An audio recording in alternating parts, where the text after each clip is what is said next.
The Brahmaputra river system. अब हम समझेंगे ब्रह्मपुत्र रिवर सिस्टम को। The Brahmaputra rises in Tibet east of Mansarovar lake very close to the sources of the Indus and the Satluj। जो ब्रह्मपुत्र नदी है वो तिब्बत से निकलती है और ये जगह मानसरोवर से ईस्ट डायरेक्शन में है। ये जो ब्रह्मपुत्र नदी निकलती है जहाँ से, वो जगह बहुत पास है इंदस नदी के सोर्सेस से, जहाँ से इंदस नदी निकलती है, और सतलुज नदी के सोर्सेस से, जहाँ से सतलुज नदी निकलती है।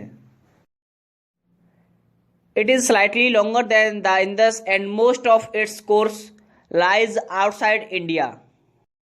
ये जो ब्रह्मपुत्र नदी होती है ये इंदस नदी से थोड़ी बड़ी होती है और इसका बहुत सारा एरिया इंडिया के बाहर पाया जाता है। It flows eastward parallel to the Himalayas. ये ब्रह्मपुत्र नदी ईस्ट डायरेक्शन में फ्लो करती है और हिमालय के पैरेलली फ्लो करती है। On reaching the Namcha Barwa 7757 metre, it takes a U turn and enters India in Arunachal Pradesh through a gorge.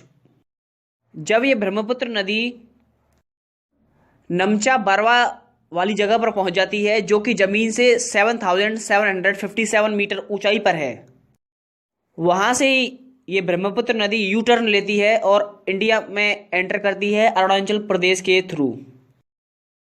A gorge means एक मोड़ बनाते हुए।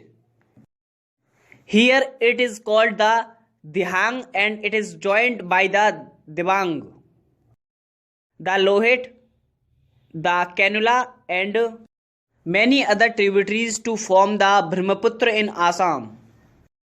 जब ये अरुणाचल प्रदेश में एंटर करती है तो इस नदी को दिहांग नाम दिया गया है और इंडिया में एंटर करने के बाद इस नदी में बहुत सारी नदियां मिल जाती हैं जैसे Dibang, the Lohit, the cannula और बहुत सारी छोटी छोटी नदियां ट्रिब्यूटरीज।